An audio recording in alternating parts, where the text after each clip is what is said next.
Welcome to my channel, I Lit a Candle presentations for the XJW community. I started some time ago doing YouTubes, and I felt I had to deal with some issues. I talked about the blood issue, the faithful and discreet slave issue, and many other things you may be interested at some time to review. However, my real intent has been for some time to tell a story about my life, and it's not a very glorious thing. I have some really, really important things I have figured out, and a story to tell that is not the same as everybody else's. I can connect a little bit to Smurf Girl. She said her family went right back to the beginning of the organization, and Russell, and so did mine on the one side, my mother's side. But I have so many things to say, and I just simply need to begin. So this will be number one in this, you might call it a bio series, and I'm kind of sticking to a chronological theme. It's hard to know how to organize it, but I will bring in things as the years go on.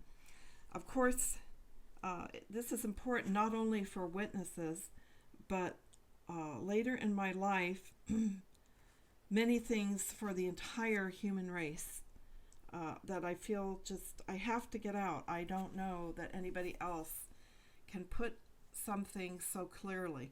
I have had many supernatural experiences in my life, and I do want to put that in here. That's one of the main reasons why I want to show this connection. I do want to write a book, and I am asking now, I will be trying to get on Patreon. I need to get some help if I'm going to take the time to write a book. I will be able to put a lot more details in a book, but I'm trying not to cheat anybody out of really important information. Anyway, my days are numbered, yeah, just like all of us. And of course, I am a little older. I'm almost 72 and having some health issues.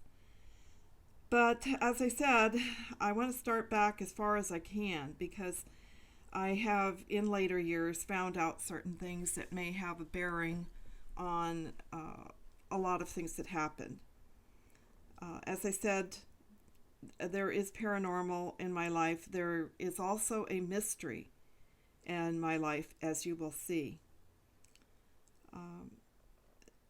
The genealogy I have is, and I'm going through, like I said, is not to be snobbish or vainglorious, but it can be important. And also there may be people out there who do have a connection to the family I came out of, and I did locate one lady, in fact she located me somewhere up in Wisconsin somewhere, who was connected to my great grandfather, and I want to talk about that. My daughter Sky, who has already done a couple of YouTubes on mother and daughter discussion, which a lot of people enjoyed. She got a lot more people looking at hers, and we were actually on together. But this one, as I said, is going to go into some things. So she did the genealogy thing, and we did find out a lot by her efforts. So I'm going to cut in with some information on all that. Like I say, there might be some witnesses out there who can fill in a picture. I can fill in a picture for them. And so anyway, I had always thought that my mother's side was Scottish. I believe there was a very strong connection to the McCormick family. I mean, the McCormick Harvester International family. So I was told by my mother, she did visit them in Chicago when she was young. She went on a train, and when she was there, there was a great, very big house, and she stayed overnight and washed out her underwear in the sink, and that was it. They didn't have her back again. So that is the story. But anyway, my daughter Sky found out really more Irish side. Now, years ago, about 20 years ago, I decided I was going to join the Scottish Society. And when I went, they informed me that the McCormicks were not Scottish, that they were Irish. And I begged to differ, but they were very kind, and I suggested that perhaps the McCormicks went back and forth. After all, it was only the Irish Sea between them. So it was rather funny, actually, when I was there. And then my father's side was largely Welsh, though my daughter did find out there was even some French. Well, I knew there was some French, and then there was some Polish even in there, and some German from my mother's side, who was a king. But I'm not really just looking for people out there. A lot of these things are really important for everybody. And I am going to bring in some things. Now, I had photos in the family. There were many photos right from the beginning of photography, really. There were photos of the Civil War, both north and south in Chess, which seems to indicate to me that there were two sides going on in the family. And I do know that some of the relatives lived in Cumberland, Maryland. There was a very large colonial style, plantation style house with those great big pillars that I used to visit. It was 3 or 4 stories high. It was a huge 2-story ballroom with a molded ceiling, pink, and a lot of things, a great big porch around it. And I have totally lost touch with any of those people. The last time I was there was when I was 9. So my great-great-grandfather, I know, was a homeopathic doctor. He first of all went to school, of course, as a medical doctor, and he went to the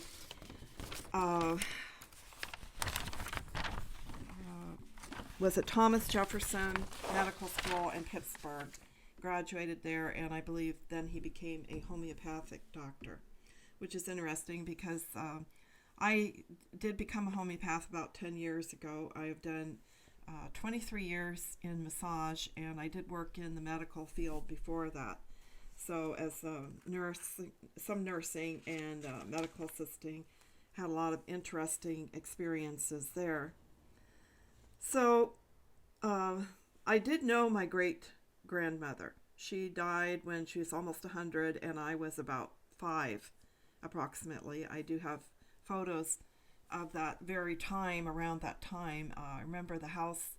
She was in some type of a house she had in Cumberland, and it was sort of looked like that house in Sylvester Stallone movie where he did Oscar. Anyway, I want to go through a few things here, like I said, about the beginning. But what was very prominent, it's very important for you to understand how my great-grandmother's house in Mountain Lake Park, Maryland, played into my life. I am putting up some pictures, and you can actually see my great-grandmother, her father, who was the doctor, and his wife. Her name was Roe. Evidently, she was probably German or something like that. And I also was told at one point that she was a Quaker, and that we have deep roots in religion. As both the Scottish and the Irish, there was a lot of persecution, and so religion was a big thing with a lot of people. And I was told at one point that there were religious reformers in the family. So I also was told at one point many years later that there was a Mason, lo and behold, and there is actually a lot of other connections that I want to bring up. So as my grandmother was one of 5 girls born to my great-grandfather, William H. McCormick, the doctor, and she had a sister, Araminta, who only lived to 12. born 1852, 1864. Martha. I had my father's mother was also Martha. So then another daughter born in 1855. And they all lived a long time, except for that first one, Mary. Uh, I was told one point that Mary died of a broken heart, but I don't know. Um, Jenny Louisa McCormick was my great grandmother, and I'm putting up a photo of her. As you can see, she was very beautiful. And then there was Eugenia and an Anita. And I'm going to talk a little bit, I know a little bit about these people, and that ties in. So, anyway, I want to just catch my thought here. If you can imagine, a father with 5 daughters at that time. I did at one point have, or saw, my mother had a clip of the actual newspaper announcement when my great grandmother got married, and it was quite something. Very elaborate, and these things were hugely special occasions. She married an Allen. All I know, basically, she said he sold gunpowder, and he was related to the Kirkwoods. I know I was told that there was a couch in the cottage that Lafayette slept on. And Kirkwood was evidently Washington's aide. This type of thing you see and hear about in stories and families. And I think it held a lot more importance at one time than it does to a lot of people. But it certainly did have a little bit of shaping when I was young to hear these stories and to go to this cottage, like I said, I want to tell you about, that had a great significance in my life. So I ponder, it brought me back to that era when I would go there. And actually, the last time I went there was when I was 9 years old. To think of the changes these people saw in their lives, going to cameras to trains, and then cars and electricity and lights and movies and telephones, as I said, planes. It's all pretty astounding. And I could tell you my great-grandmother never got out of her long black taffeta dresses, which had black jet beads on them, and such things. So my great-grandmother, Jenny Louisa McCormick, became an Allen.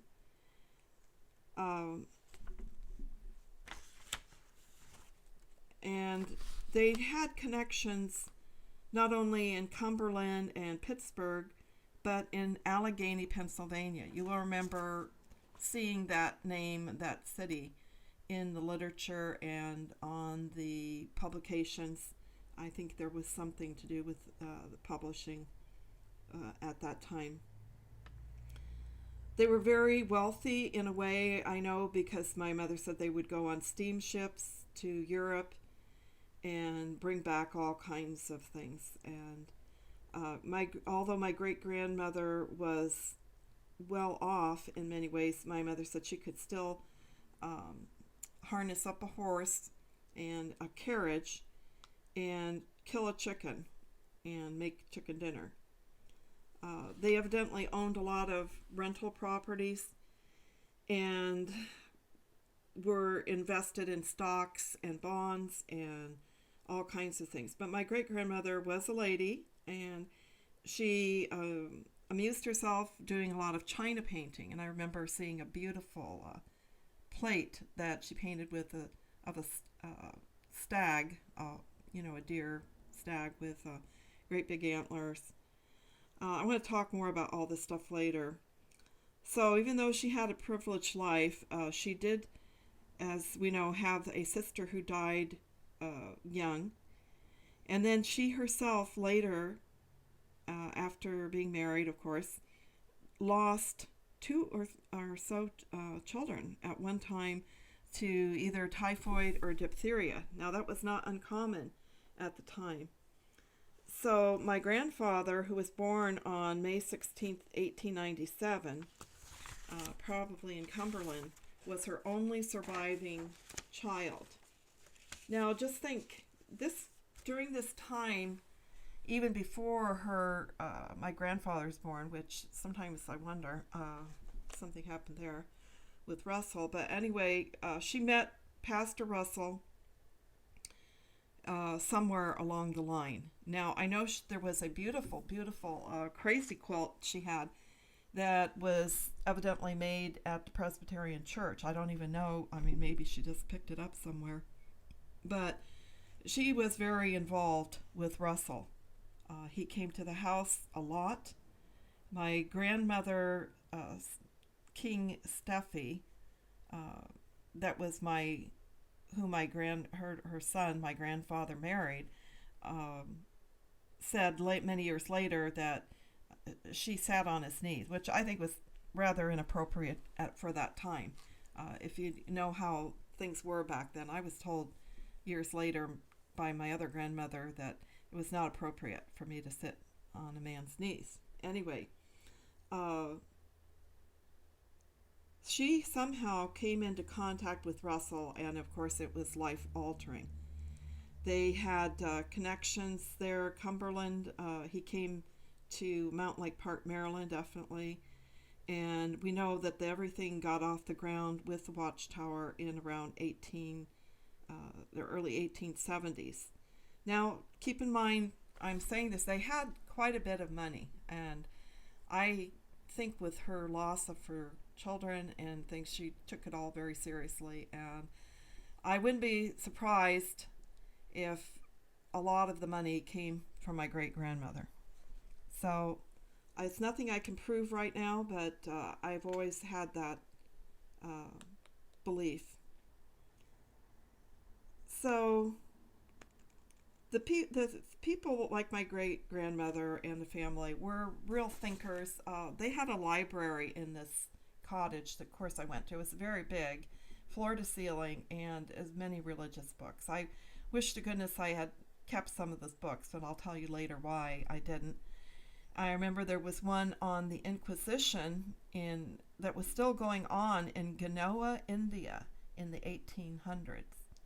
And then there was the Josephus Antiquities of the Jews, which of course is a great big tome, and it was very old. And there were books there that were very, very old. Like I say, I was really too young to appreciate a lot of things. So one of her sisters, I believe it was Anita, married a Ward, became very involved in the photodrama of creation and production and whatever. I was told about this by my mother. They were also colporteurs, which were like pioneers, and they were very entrenched with Russell. And like I said, I think she was very vulnerable after she lost her children.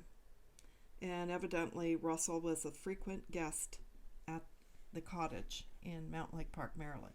And I'll tell you, she had a very large portrait. It was that standard one. I've seen other photos of him, but it was a very large photo portrait in her bedroom. And I remember exactly where it was in the room. So meanwhile, my grandfather was growing up. Here he was growing up in a rather educated, highbrow family. I don't know all their connections, but I do know my mother said that they had a cousin who married a Rockefeller. You know, whether they were up there with the Vanderbilts and the Rockefellers and the Carnegies, I don't know. But that was the circuit. That was the group up there. Now, my grandfather turned out to be a juvenile diabetic all his life. And you can imagine the distress this also caused my grandmother, as he was her only child. And yet he did very well in his life with his condition. He did tremendous things. He went on to Carnegie Tech, which was quite a prestigious thing at the time, and I later found out, the cutting edge of the future nuclear industry. I didn't know that for many years. I was probably in my 40s, 50s. He later, in that very early time, though, invented the vacuum tube that was actually used in the radio. And he was on the cutting edge of that field too, and became quite prominent in his own field. I do have a very large photo of a large group of people in a posh restaurant, and it was the conference or group of radio engineers, and he sat at the table of honor with his wife, then my grandmother King. He later worked for General Electric and did a lot of their inventions. I asked my mother one time, did he know Tesla? And she didn't know anything about that. Later, I don't know how it was. Like I said, he must have been much more prominent than a lot, because he was made a lieutenant colonel in the Air Force during his, middle years or early middle years, which he hadn't been, but he was a lieutenant colonel in the Air Force during World War II, which they just kind of made him one. So I guess so he could be in charge of things out here actually in California. So I have a suspicion he may have been involved in the bomb, because he did go to Carnegie Tech, and that was his field. So that took me many years to actually figure that out. Like I say, I read some books and this and that, but I don't, like I say, have absolute proof. What did happen, though, my grandmother, great-grandmother Jenny Louisa McCormick, as I said, she was very protective of her son, who was James Gillespie Allen, and she pretty much kept him out of World War I. And she had him married to his first wife, basically, I think, under a lot of pressure. She was very young too, probably 16, and she didn't want him going into World War I. So they had a rather unhappy marriage, and my mother suffered a lot from a lot of things. She got a lot of hysterical things going on with her early days, tremendous amount of allergies.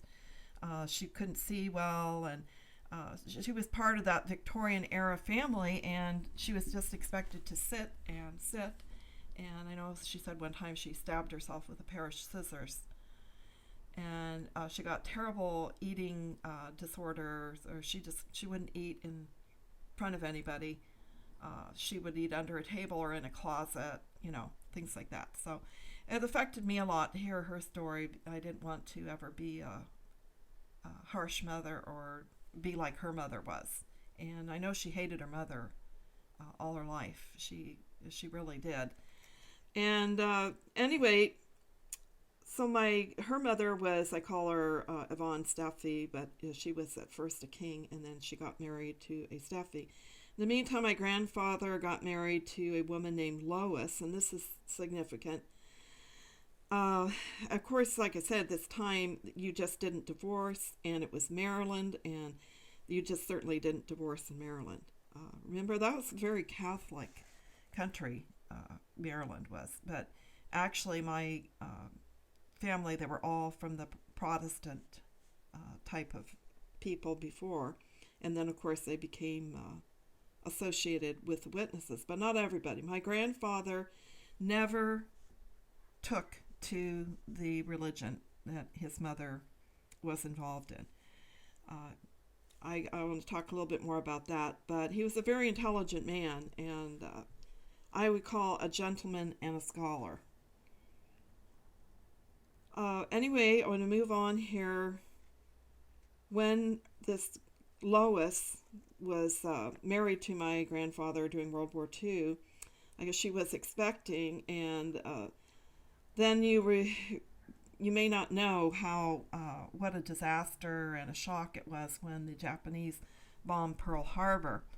Well, evidently she didn't know, and my mother came over and scared her half to death and blurted out, about Pearl Harbor when they both knew that my grandfather was in California. And at that point, they really thought that California was under attack too.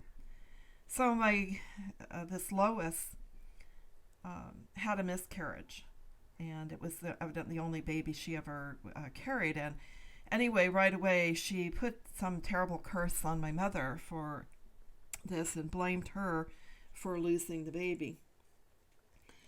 So this kind of played into. So I wish I had known my grandfather better. I could say he was a gentleman and a scholar, and when he came to visit me, we lived in Cuyahoga Falls, which was right outside of Akron, he always brought very nice books. I remember Heidi and Swiss Family Robinson. He took us out to eat at a restaurant, and he was a very different man than my father or my other grandfather that we all lived together. And he actually gave my mother a gift of $4,000 to buy a house with when they got married. And he wasn't for the marriage at all. She could really understand. He could see what kind of a man my father was. But he did give my mother $4,000 to buy a house, which my father promptly blew. But my mother, I want to talk a little bit about her. It's all very important. Otherwise, I wouldn't be talking about any of this stuff. But she was gifted artistically. And she was very, you would call her eccentric, I guess.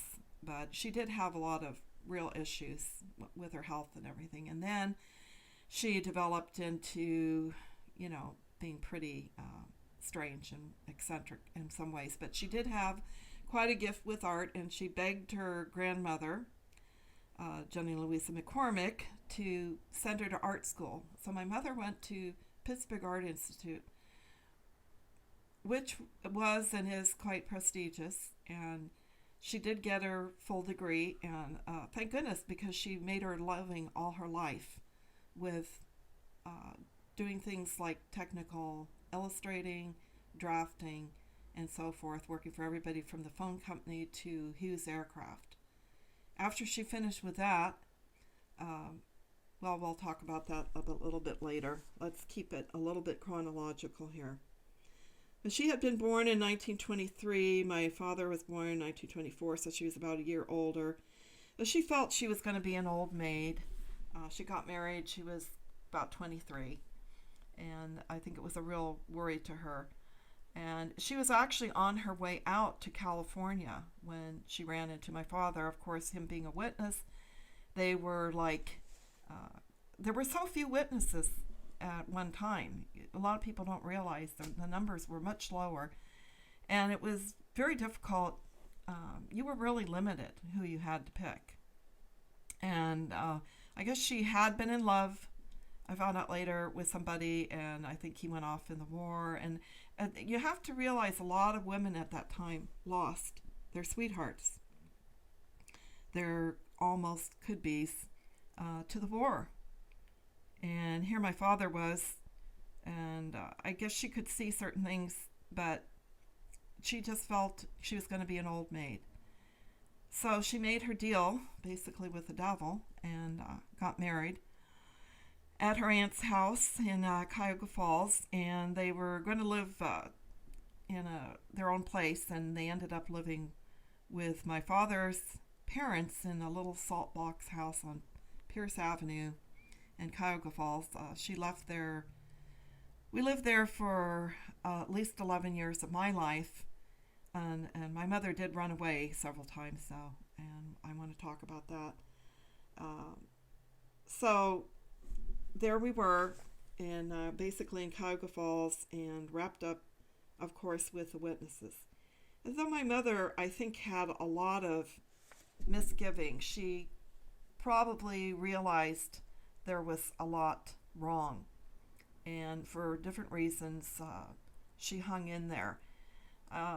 sometimes she would refer back to these earlier time before she was married and say she went to a fortune teller and read tea leaves, and she felt that, between what my Lois had cursed her and that she did this terrible thing and went and had her fortune read and with tea leaves, that was what was wrong in her life. And we know where a lot of that came from, because I'm sure that the witness, the viewpoint was that really set her up, screwed her up for her life.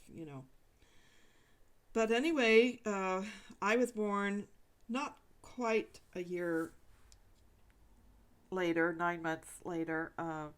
Anyway, we could figure that one out. And I heard about that later. I'll have to tell you about that. Anyway, my poor mother, she had like extremely severe asthma. I've never seen anybody with such bad asthma. She later had, low blood sugar. She had 74 food allergies and so forth. But she did manage to work.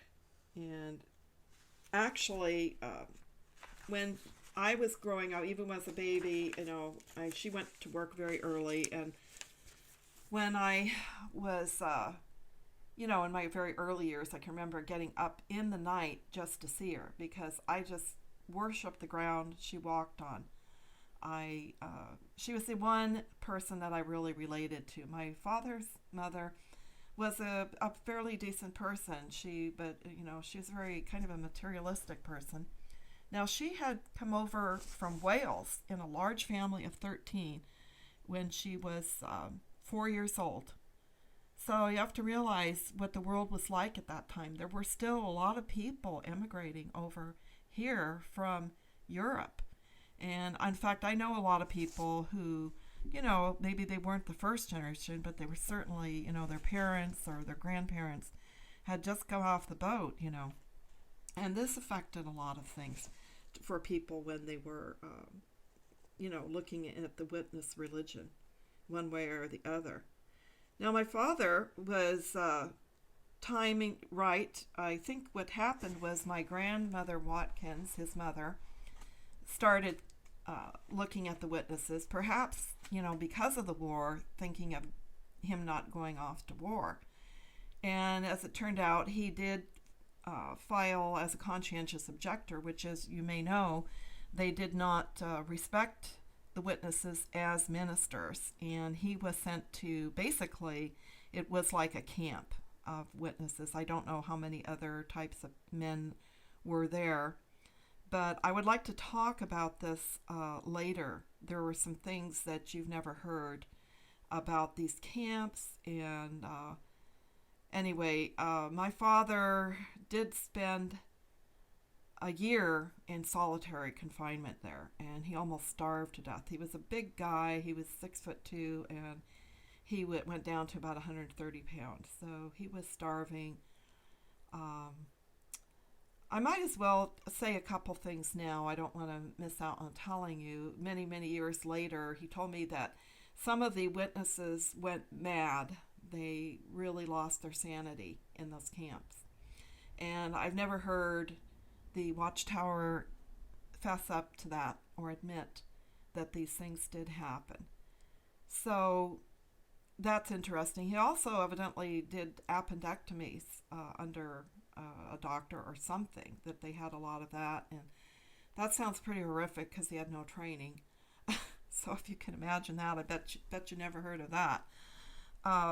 He did make a very good friend, Big John, and he literally was like that guy in the song, Big John.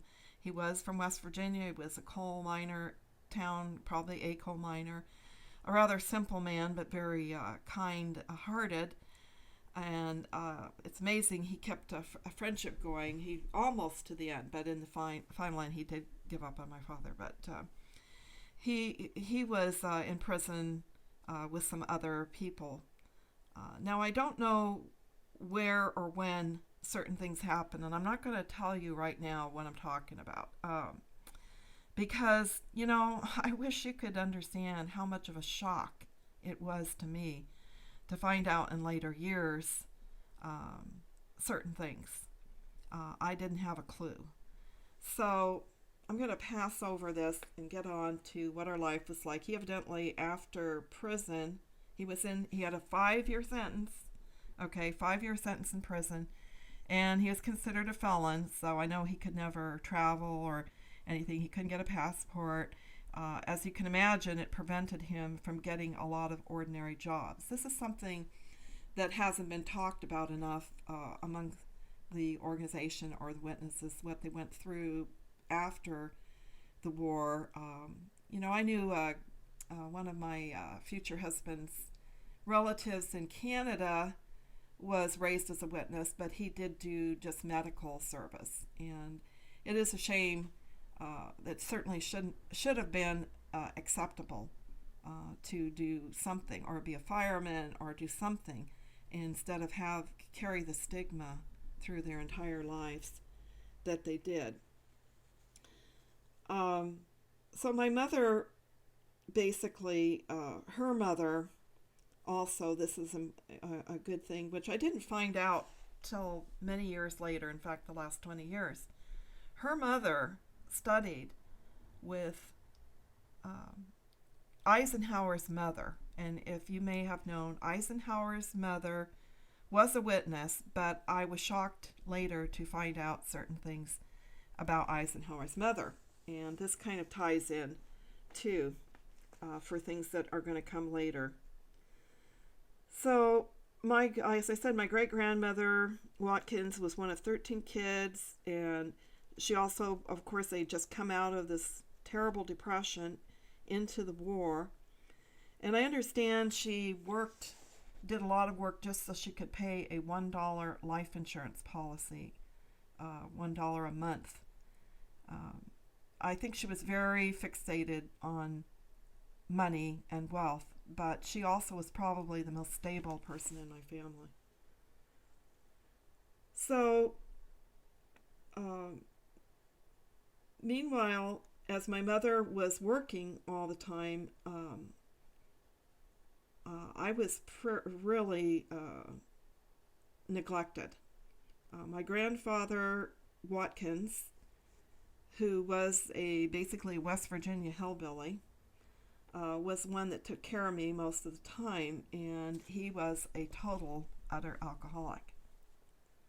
And so I don't want to give the wrong impression. He never molested me, but he was, in fact, he was very fond of me and all that, but his care wasn't very good. And he did make, some meals and things like that, because literally I, may not have been fed. And my grandmother could cook, but my mother never ever could cook. A lot of things like that were going on. My grandfather had a big impression on me. In fact, my mother, she would, when she was home, and I really, hung on every moment she was home, she would scratch my back and sing me some songs, and she didn't talk so much about the Bible, not really practically at all. She just told me stories about the family. And I remember her saying, my great-grandmother was mean, and she took people's money, and if they couldn't pay the rent, she took everything they had. But I heard her contradict that also in later years, and that she didn't appreciate what a good person she was and how much she had done for her. And I think that's very likely. My mother had a kind of a side like that to her. And so I repeat a lot of what she said with a little bit of caution, but I know that there was a lot that was true that she said. But I also want to make it clear, when it comes to me, I am telling the straight story. I have no reason to talk about anything and exaggerate, or it sounds like I'm exaggerating at times, but these stories are all true. So here I was living in this little salt box white house with a little sidewalk going straight up the front and a little stoop, and we had a bit of a yard, everybody in Ohio. It's just the state of green lawns and a tree out in front. And I love to climb the tree from the time I was very young. And I want to talk a little bit about the issues that develop because of the fact that my mother always worked and she wasn't there, and really I almost could have been raised by wolves, would have been better. So I grew up with, you might say, a lot of abandonment issues. My grandfather, though, was some person, he was there part of the time, but he spent a lot of time down the corner at Tersini's getting drunk. And of course, beer was his thing. Anyway, when I was very, very young, I knew it was very, very young, there is a story that plays in my mind just like a movie. I can just see the whole thing. And it is, I see I'm in a big room. It was almost like a 1.5 or 2-story room, white. And there's a wrought iron bed, and it's all made up with a beautiful, bedspread. The bedspread is that chenille. And there's a billowing white sheer drapes blowing in front of this window, and it's blowing into the room. And I see my mother. Well, I didn't, call her my mother in my head. I just knew her in my head as the beautiful woman, the beautiful lady. And she had long brown hair, kind of curled, and she was very beautiful, my mother, and that's the way I knew her. And I walked over to the window, and I pulled myself up and looked over the edge down onto a cobblestone street, and there was a horse or two, or no, it was one horse, a big horse pulling like a cart. I knew what it was. It was like an ice truck or something like that, and I was pulling on the cobblestone. And then I let myself down, and I walked out of this bedroom into a very large hall. There was a big, big table, and there was a man. It was very dark in there, and there was a man at the table, and he was putting together a puzzle, and he kind of showed me what it was, and I just knew it was. Let me go back to the horse. When this happened, it was like I knew what a horse was, and I knew what this wagon was, and it was like I knew these were cobblestone streets, and and then I go out of this room and to this big hallway, and this man, it was actually, they called him Howdy, was my grandmother's husband. He was a Steffi, and so I walk out of this room into the kitchen, and my grandmother, who she had a very round face, and she opened the refrigerator. It was one of those old refrigerators with all the round corners, and the ice box mostly, they called it. And she opened it, and I was shocked to see the eggs were all colored, pink and blue and green and yellow. And I knew that eggs were white, and I was really shocked to see that there were all these colors. And she smiled at me, and she commented on the colors, And that was the end of this little video in my head. I found out many years later that, I was not more than 11 when this first happened. And so I also started walking when I was about 6 months. So anyway, I was very aware, you might say, as a child, and I was very curious, and I wanted to learn. I desperately wanted to learn, but I had so little training and interaction. I felt a great emptiness later in my life, but not at that time. I felt there was a happiness in my life, and I think because I was with my mother for that time, thank goodness. And I'm thankful that my mother did scratch my back, and that I have some physical connection and some stories and things like that, because when I look at what has happened to other people, I don't know sometimes. They are missing out, and I definitely did bond with my mother.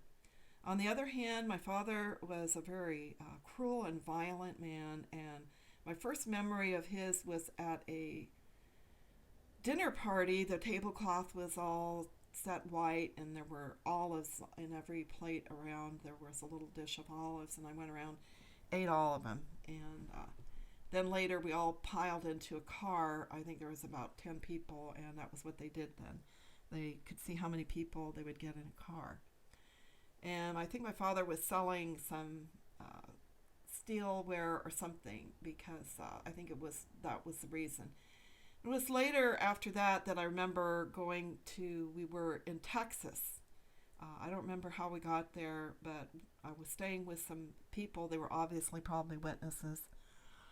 And I remember the kids had a rabbit, and I'd never seen a rabbit, and they let me feed it a carrot. But I just was worried, where was my mother? And evidently she wasn't around. I think she was working all the time when we were in Houston. And I remember going to bed that first night, and I was just, it was like my heart was ripped out. So lonely and so anxious, and so worried about my mother.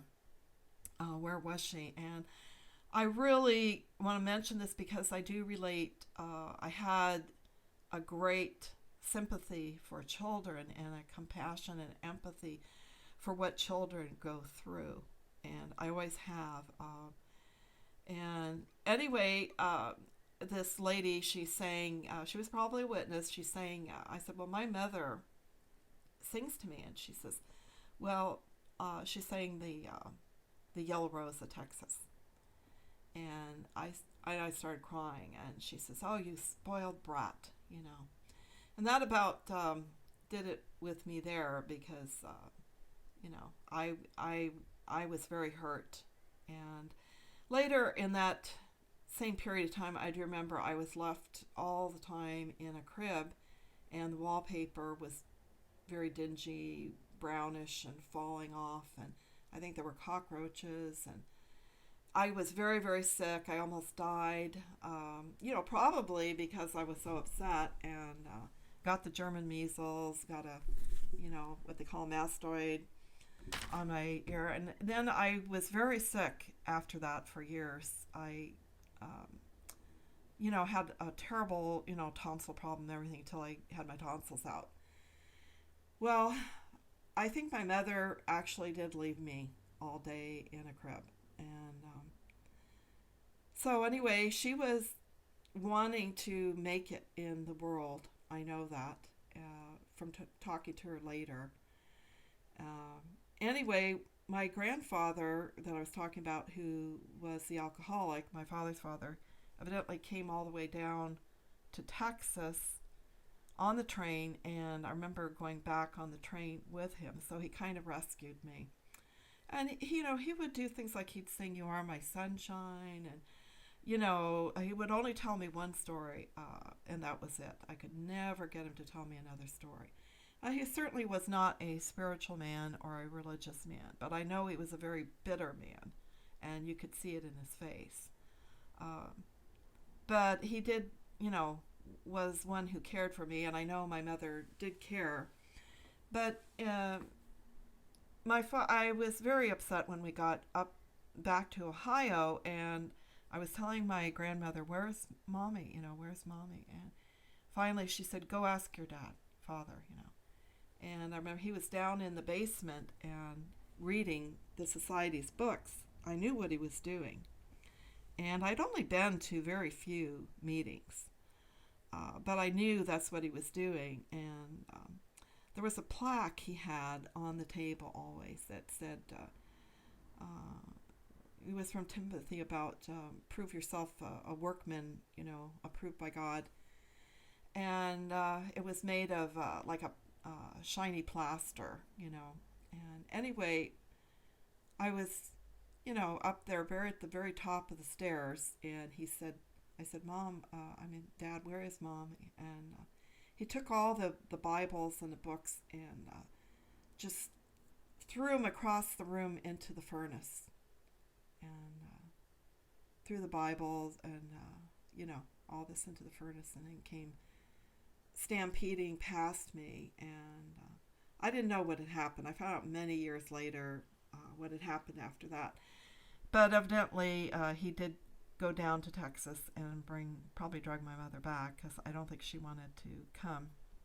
And then I would like to go on with more about my younger years and this, about the reality of what, my family was like and what other families were like and many other things. But I'm going to tie in more some of the paranormal things that started happening and the connection that you really need to understand to the society and some other things.